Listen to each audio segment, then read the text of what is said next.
Hello everyone. Welcome to the new concept is Muskil Ashan for 11th and 12th science students regarding to JEE and NEET concepts. So in this Muskil Ashan session, we starts with a inert pair effect. So what is the meaning of inert pair effect? All the lectures which can be explained in Hindi as well as English, and sometimes I use some Gujarati words for the Gujarati medium students too. Okay, so I think so. What's my try? So it's affected to all the class of the students and who understand inert pair effect very easily, because in our textbook they only discuss about what is the meaning of inert pair effect, but nothing depth, or because we know that in the JEE examinations or in NEET examinations, or in advanced examinations, some questions will be asked in some very depth manner. So for this purpose we have to study about the inert pair effect. देखिए, ये inert pair effect है, उसको हम हिंदी में बोलेंगे उदासीन जोड़ी प्रभाव, राइट? उसको टिपिकल हम हिंदी में बोलते हैं, और गुजराती में हम बोल सकते हैं उसको निष्क्रिय संयुग्मन, यानी जोड़ी होती है उसको हम संयुग्मन भी बोलते हैं, या निष्क्रिय પેર યાની उसको જોડી, રાઈટ? તો નિષ્ક્રિય જોડીનો અસર શું છે એના ઉપરની આપણે આખી આ વાત છે. But before we start with this inert pair effect, तो आप उसको पहले एक बार आप देख लीजिए. This is for P block elements. मैं आपको एक रिक्वेस्ट करता हूं कि आप अपने साथ पेन या नोटबुक साथ में ही रखिए. मेरे जो पॉइंट्स है तो आप चालू लेक्चर्स में ही आप आपका जो पॉइंट्स है वो लिख सकते हैं, क्योंकि ये मैंने बहुत मेहनत से ये वीडियो में बना रहा हूं आप सभी के लिए. मैं स्टेप बाय स्टेप आपके जो भी कॉन्सेप्ट है तो वो पूरा, क्योंकि मेरा एक मिशन क्या है कि पूरा एनसीईआरटी का टेक्स्ट बुक है, उसकी एक्सरसाइज है, उसके इन टेक्स्ट क्वेश्चन है, इनके सॉल्व अनसॉल्व क्वेश्चन है, एग्जाम्पलर है, उसका कंप्लीट सॉल्यूशन करने के बाद वहां पे भी मैंने इनर्ट पेयर इफेक्ट के बारे में बात की थी पी ब्लॉक में. लेकिन आज मेरा जो लेक्चर्स है वो थोड़ा 360 डिग्री से होगा, यानी हम सभी तरह से इनर्ट पेयर इफेक्ट देखना चाहते हैं, राइट? सो ये जो इनर्ट पेयर इफेक्ट है वो फॉर पी ब्लॉक एलिमेंट्स के लिए ही होती है, फॉर पी ब्लॉक्स एलिमेंट्स के लिए ही होती है, राइट? स्पेशली हम जैसे देखेंगे तो ग्रुप नंबर 13 to 17 के लिए ये इफेक्ट दिखाई जा रही है. यहाँ पे भी कहीं बच्चों को क्वेश्चन होता है कि सर जी कहीं जगह पे तो 13, 14, 15 नहीं लगते हैं, कहीं जगह पे 13, 14, 15, 16 भी लिखते हैं, और एक जगह पे तो हमने देखा था ग्रुप 13 to 17 ऐसा लिखा होता है.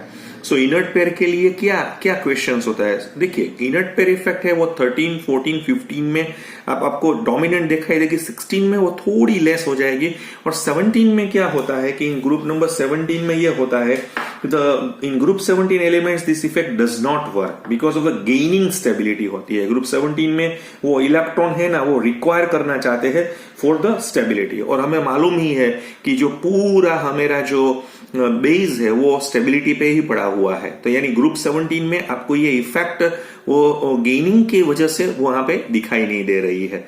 लेकिन हम जैसे ब्रॉड सेंस में हम देखेंगे तो which is related to group number 13 to 17, right? अभी देखिए, मैं यहाँ पे आपको कहीं और कॉन्सेप्ट भी देना चाहता हूं. इनर्ट पेयर इफेक्ट को एक आयाम से देखेंगे, दूसरे आयाम से देखेंगे, तीसरे आयाम से देखेंगे, तो मैं आपको यहाँ पे एक और बात यहाँ पे दिखाना चाहता हूं कि what is the meaning of inert pair effect. तो मैं आपको यहाँ पे दिखाना चाहता हूं the outer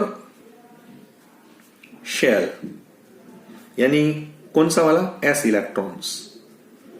S electrons means NS2 में जो होता है वो, right? Penetrate to N-1 d electrons and thus become closer to nucleus,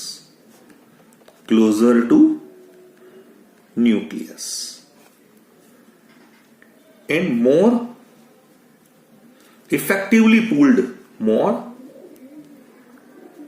effectively pulled towards the nucleus.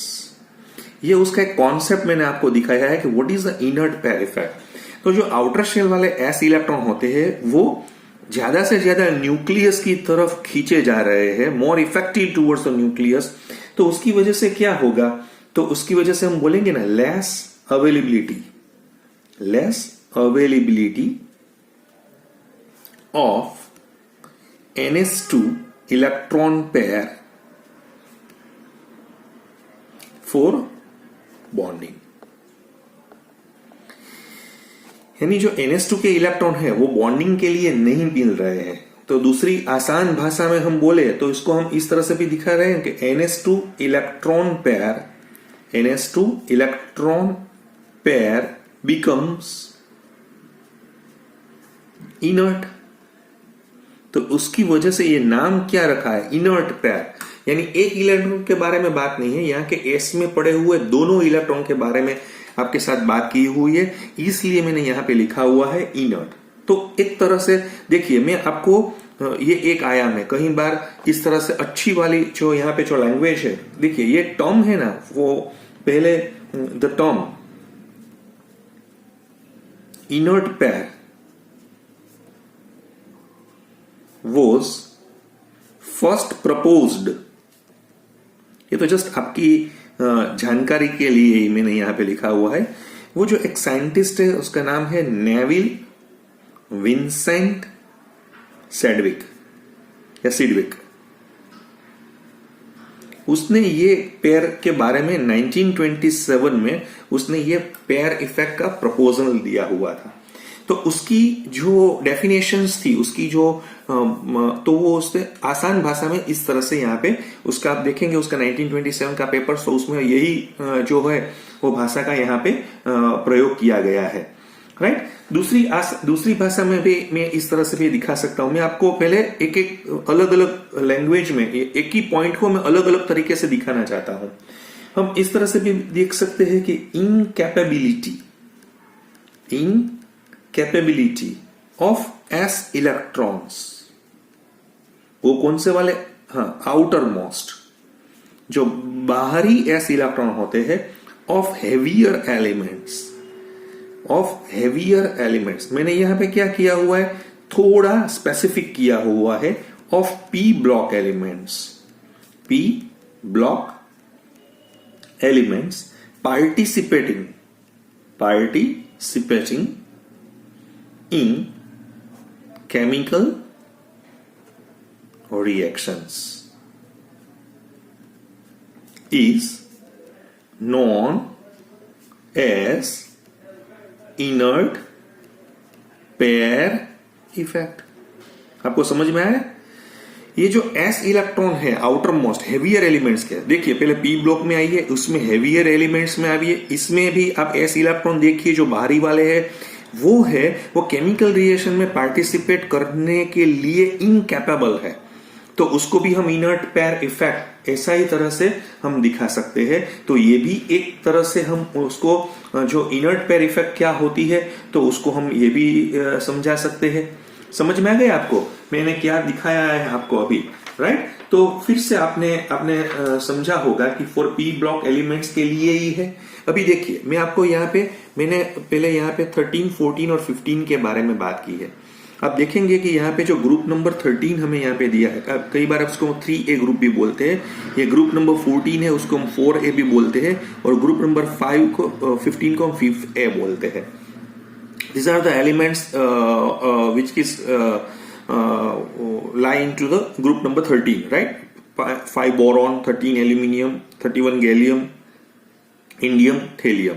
ये इसकी इलेक्ट्रॉनिक कॉन्फ़िगरेशंस मैंने यहाँ पे दिखाई हुई है। Helium 2s2 2p1, neon 3s2 3p1, argon यहाँ पे D अवेलेबल हो रही है, यहाँ पे भी D अवेलेबल हो रही है, और थेलियम में आप देखेंगे तो यहाँ पे भी 4f14 5d10 6s2 5p1। यहाँ पे भी आप दो तरह के कॉन्सेप्ट समझ सकते हैं। देखिए ये जो इफेक्ट मैं आपको यहाँ पे दिखाना चाहता हूं वो यहाँ पे हो रही है।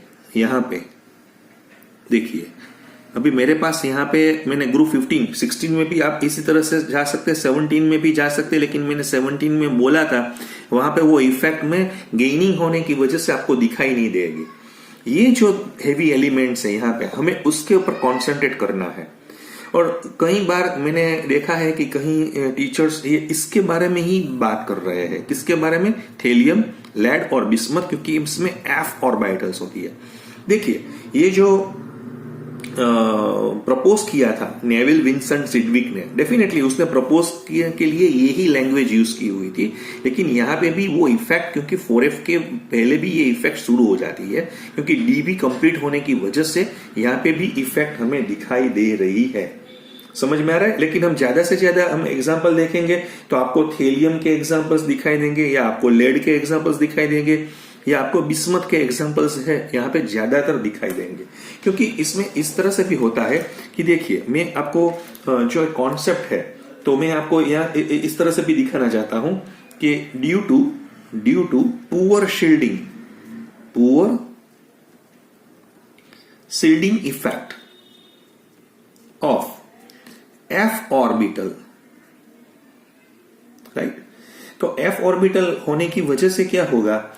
सो हेवी न्यूक्लियस जो भी हो गया, हेवी न्यूक्लियस जैसे थेलियम का है, लेड का है, right, pull the outer S electron, pull the outer S electron. So hence क्या होगा इसकी वजह से? S इलेक्ट्रॉन जो मेरे पास है which is stayed inert, right. हमें मालूम है कि जैसे शील्ड ऑर्डर होता है, शील्ड ऑर्डर का जो प्रोसेस होता है वो S then P then D और F में, F की पुअर शील्डिंग इफेक्ट होने की वजह से तो ये यहाँ पे आप देखेंगे ना तो कहीं बच्चे देखेंगे सर जी ये तो F ऑर्बिटल के लिए ही हो रहा है। देखिए आपने यहाँ पे F ऑर्बिटल के लिए ही मैंने यहाँ पे तो F ही आ ही नहीं रही है, नहीं, लेकिन उसमें D में है। मैंने अभी बोला ना कि D में भी शील्डिंग लग रही है, लेकिन उसकी भी कम है, लेकिन F की उससे भी कम है। तो आपको यहाँ पे ज्यादा प्रभाव दिखेगा, यहाँ पे भी दिखेगा, लेकिन इससे थोड़ा कम दिखेगा, लेकिन दिखेगा जरूर। समझ में आ गया? तो यहाँ पे भी दिखना चाहिए, लेकिन यहाँ पे दिखने में क्या होता है कि 3D है, क्योंकि वो थोड़ा न्यूक्लियस के बिल्कुल नजदीक है, 4D थोड़ा दूर है, 5D दूर है। तो यहाँ पे जो इफेक्टिव न्यूक्लियर चार्ज होगा, जैसे हमको Z इफेक्टिव बोलते हैं, वो थोड़ा ज्यादा होने की वजह से यहाँ पे गैलियम में हमें ये इफेक्ट नहीं दिखाई दे रहा है। समझ में आ रहा है? फिर से मैं आपको दिखाना चाहता हूं कि जैसे हमें मालूम है कि जो 14 लेंथेनेड एलिमेंट्स होते हैं उसमें जो लास्ट इलेक्ट्रॉन कहां पे एंटर होता है? N-2 F सबसेल में होता है।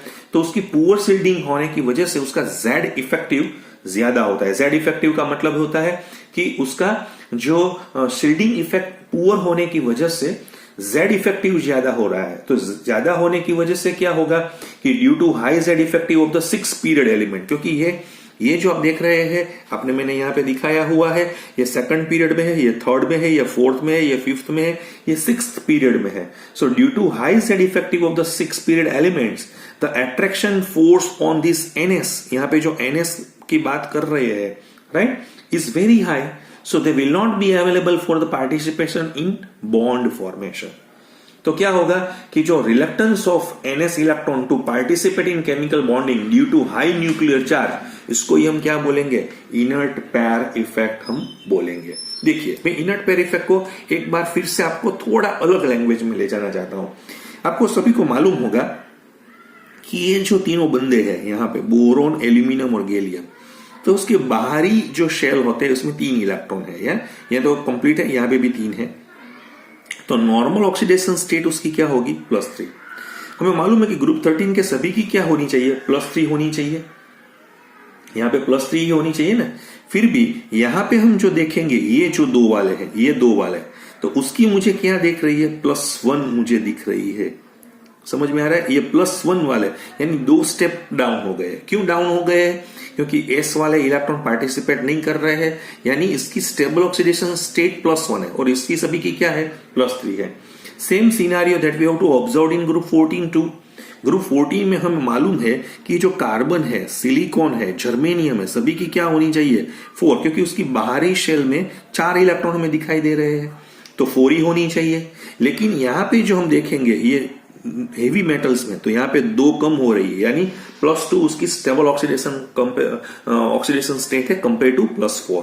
सेम सिनारियो 15 में भी मुझे मिलेगा। यहाँ पे मुझे क्या मिलना चाहिए, तो कि ग्रुप नंबर 15 में सर जी सभी के 5 ऑक्सीडेशन स्टेट होना चाहिए, लेकिन यहाँ पे स्टेबल ऑक्सीडेशन स्टेट मुझे मिल रहा है +3 स्टेट मुझे मिल रहा है।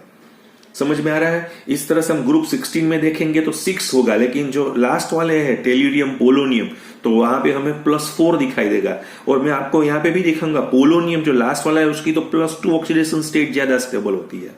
समझ में आ रहा है। तो इस तरह से हम देखेंगे क्लोरीन है, फ्लोरीन है, ब्रोमीन है तो +7 है, लेकिन आयोडीन में उसकी +5 ऑक्सीडेशन स्टेट भी मुझे, लेकिन मैंने अभी आपको बोला था, पहले भी बोला था कि ग्रुप 17 में गेनिंग की होने की वजह से यहाँ पे इनर्ट पेयर इफेक्ट का जितना प्रभाव हमें देखना चाहिए जो, तो वो इतना हमें दिखाई नहीं दे रहा है। तो सिंपल बात यह हो गई कि जो ऑक्सीडेशन स्टेट होती है, ऑक्सीडेशन स्टेट का मतलब क्या होता है कि जो ग्रुप नंबर होते हैं वही ऑक्सीडेशन स्टेट होती है। तो उसका ग्रुप नंबर क्या है, 3 वाला है ना, तो यही ग्रुप नंबर है, वही ऑक्सीडेशन स्टेट होती है।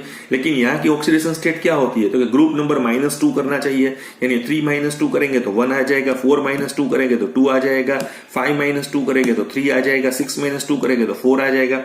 ये मैं सिंपल आपको यहाँ पे दिया हुआ है।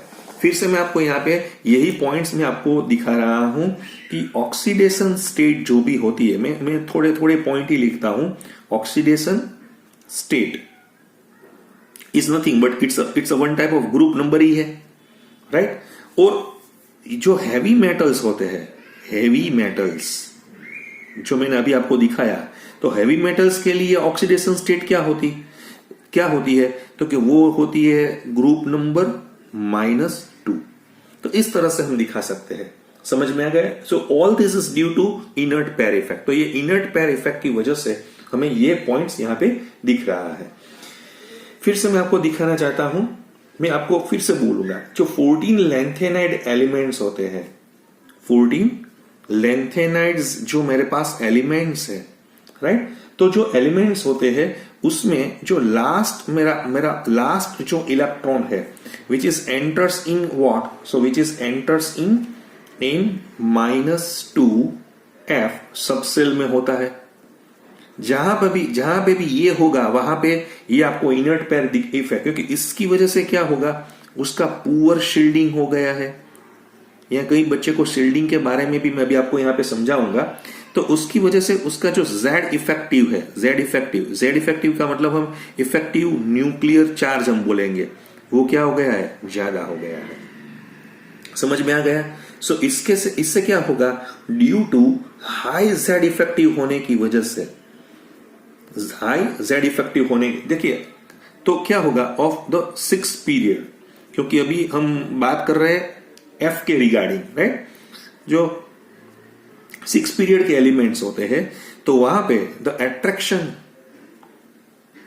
Force on NS is very high and they will not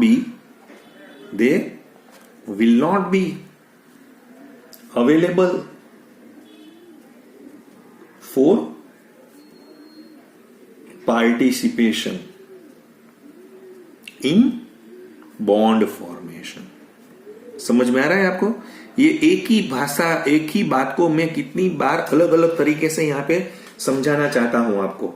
तो इसका मतलब यह हो गया कि जो रिलक्टेंस होगा, रिलक्टेंस ऑफ NS इलेक्ट्रॉन के बारे में जो बात यहां पे मैं आपको समझा रहा हूं, to participate in chemical bonding due to high nuclear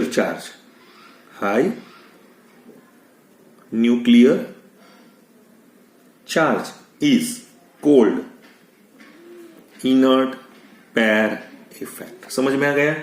तीसरी बार मैंने आपको यहां पे समझाया है, राइट। तो मैंने फिर से बोलूंगा कि due to inert pair effect से क्या होगा, oxidation state of the elements decrease by 2 units and the tendency of those inert pair effect is increasing on moving down the group. So for lower elements of the group, lower oxidation state will be more stable।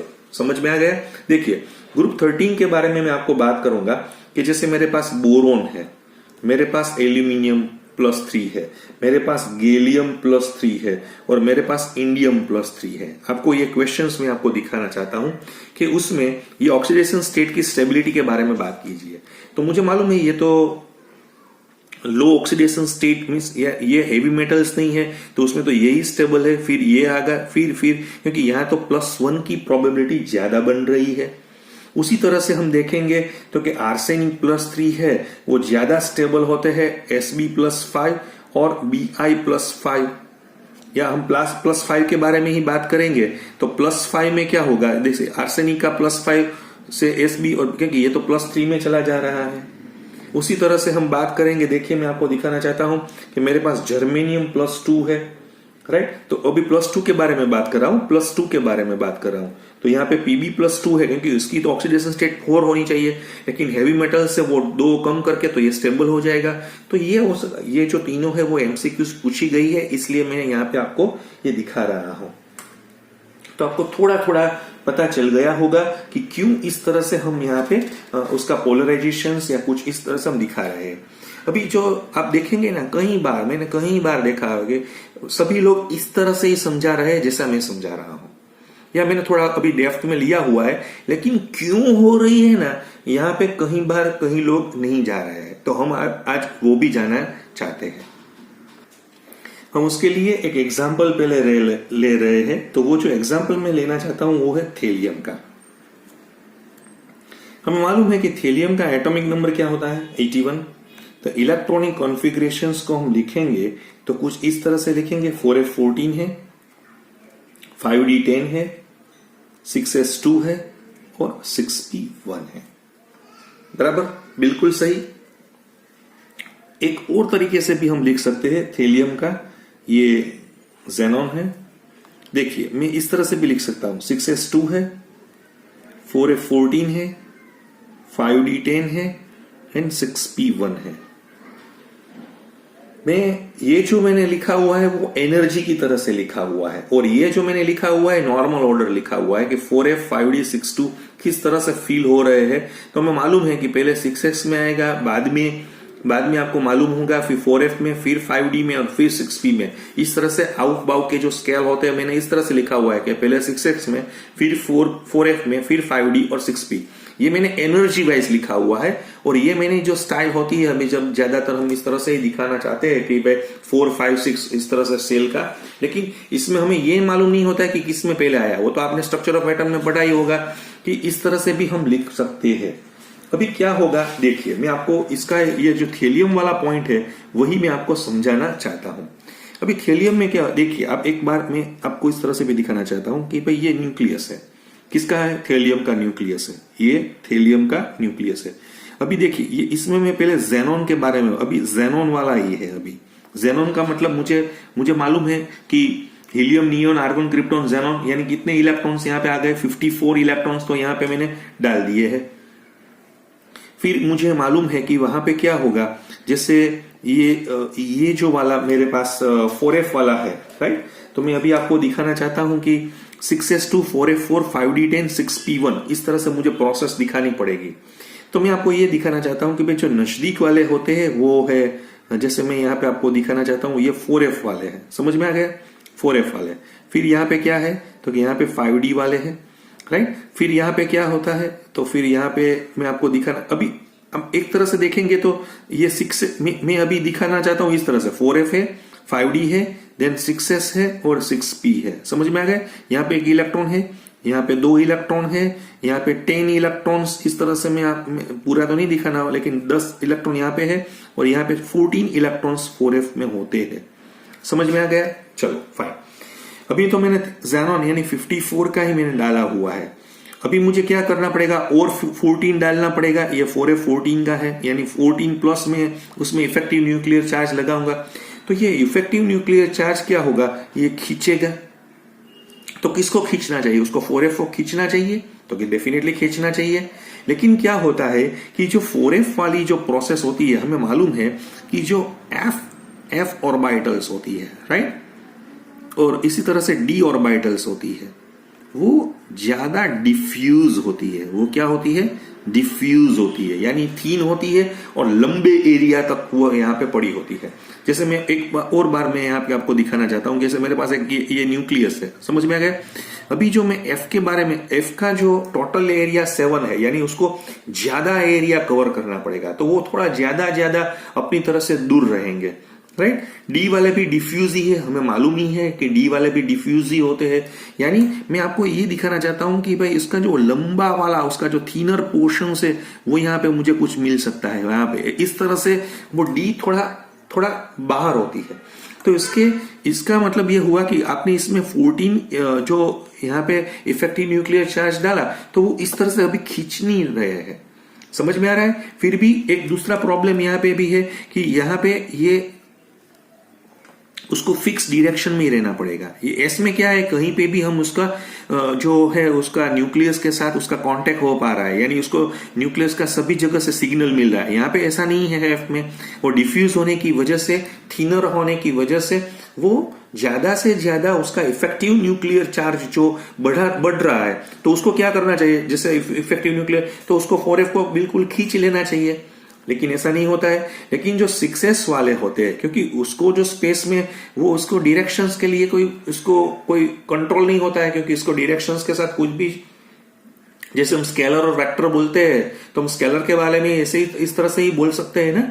तो वो क्या होगा कि जो S वाला जो है, देखिए ये है वो 4F वाला था। फिर मैं आपको यहाँ पे एक और दिखाना चाहता हूं। देखिए मैं यहाँ पे एक और दिखाना चाहता हूं, ये है ना वो D वाले थे, समझ में आ गए? मैं बाहर का डी वाला बता रहा हूं आपको यहाँ पे। और ये जो वाले है वो है एस वाले जो 6S वाले है। लेकिन ये जो इफेक्टिव न्यूक्लियर चार्ज होगा वो एस को खींचेगा, क्योंकि एस तो सभी जगह पे यहाँ के कि उसको डायरेक्शन के लिए कोई उसके पास वो लिमिटेशंस नहीं है। तो ये इफेक्टिव न्यूक्लियर चार्ज, अभी मैंने क्या दिया हुआ था, इसमें 14 डाला हुआ, फिर बाद में मैंने 10 डाला हुआ है, राइट? समझ में आ गया? पहले 54 था, फिर 14, फिर 10। जैसे मैंने ये 81 इफेक्टिव न्यूक्लियर चार्ज इसमें डाला, तो उसने क्या किया हुआ, जो 6S वाला था, जो 6S वाला जो पॉइंट्स था, तो उसको पूरी तरह से अपनी तरह से खींचा हुआ है। यानी जो 6S वाला बाहर था ना, वो अभी अंदर आ रहा है। समझ में आ रहा है? वो नजदीक आ रहा है यहाँ पे। तो नजदीक आने की वजह से उसके ऊपर पूरा अट्रैक्शन यहाँ पे रहेगा, वो हमें दिखाई, इसका Z इफेक्टिव हमें यहाँ पे दिखाई दे रहा है। इसका वजह क्या है? तो कि उसकी पुअर शिल्डिंग होने की वजह से वो यहाँ पे अंदर आ रहा है। क्लियर हो रहा है? हमें मालूम है कि इलेक्ट्रॉन के बीच में तो रिपल्सन होता है। ये रिपल्सन के बावजूद भी ये जो इलेक्ट्रॉन वाले होते हैं एस, वो अंदर खींचे जा रहे हैं। तो ये जो पुल हो रहा है, जो खींचने का जो प्रभाव हमें दिखा रहा है, which is due to the poor shielding effect of fp orbitals. So nucleus pull the outer s electron, यानी उसने वो अंदर पूरी तरह से खींचा हुआ है।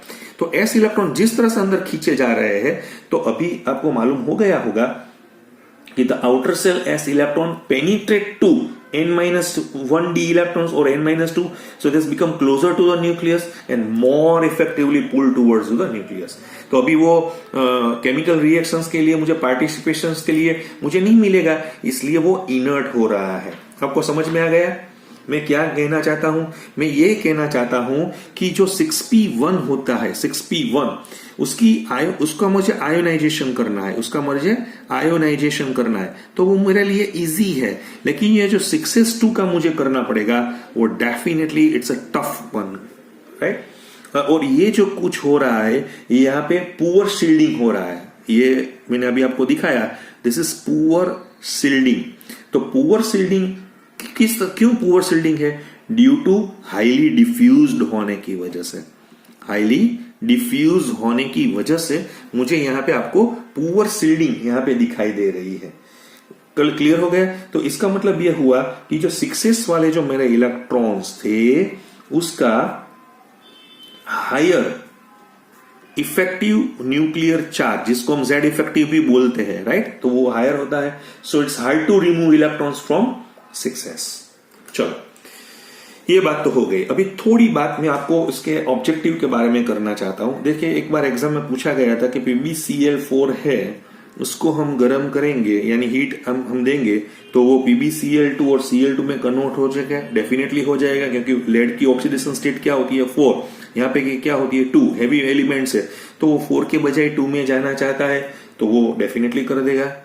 आपको समझ में इस तरह से भी आ गया होगा कि सर जी SiCl2 पॉसिबल है, नहीं है, क्योंकि Si की ऑक्सीडेशन स्टेट 4 होनी चाहिए, यानी 2 उसकी स्टेबल ऑक्सीडेशन स्टेट नहीं है।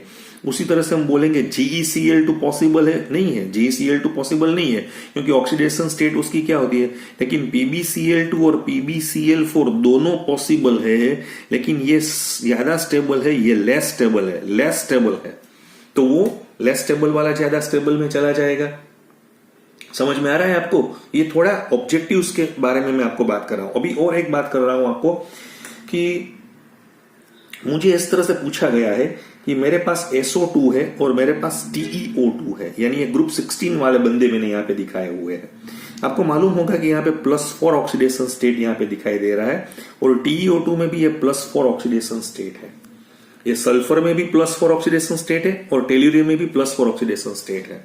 तो इसमें से ज्यादा स्टेबल कौन होगा और क्यों? ये देखिए, आप टेल्यूरियम है ना, वो नीचे चला जा रहा है। आपको समझ में आ गया होगा कि SO2 है, उसमें सल्फर वाले है, तो SO2 वाला है और TeO2 वाला है। आप देखिए, एक बार आप स्क्रीन को आप पोज करके एक बार आप अपना क्वेश्चंस निकाल दीजिए कि भी कौन सा वाला ज्यादा स्टेबल होगा। उसी तरह से मैं एक और क्वेश्चंस आपको दिखाना चाहता हूं कि मेरे पास SO2 है और SO4-2 है, तो मुझे मालूम है कि इसकी +6 ऑक्सीडेशन है, ये +4 है।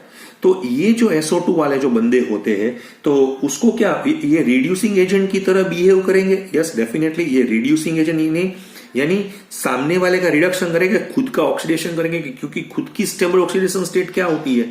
+4 होती है। आपको समझ में आ गया? यहाँ पे भी आपको समझ में आ गया होगा कि TeO2 है वो ज्यादा स्टेबल होगा। तो इस तरह से हम दिखा सकते हैं। जैसे मैंने अभी आपको एक और दिखाना चाहता हूं कि मेरे पास TeO2 है, तो मुझे मालूम है TeO2 में यहाँ पे +4 ऑक्सीडेशन स्टेट यहाँ पे दिखाई दे रही है, तो यानी वो +4 में से +2 में जाना चाहता है, तो खुद का रिडक्शन करना चाहता है, यानी सामने वाले का क्या करना चाहता है? ऑक्सीडेशन करना चाहता है। तो ऑक्सीडेशन करने की वजह से ये हम उसको क्या बोलेंगे? तो ऑक्सीडाइजिंग एजेंट की तरह वो यहाँ पे बिहेव कर रहे हैं। तो मेरा क्या कहना है कि इनर्ट पेयर इफेक्ट की मदद से हम ऑक्सीडाइजिंग उसका और रिड्यूसिंग कैरेक्टर, यानी ऑक्सीडाइजिंग एजेंट की तरह बिहेव करेगा, रिड्यूसिंग एजेंट की तरह बिहेव करेगा, तो ये हमें यहाँ पे पता चल सकता है।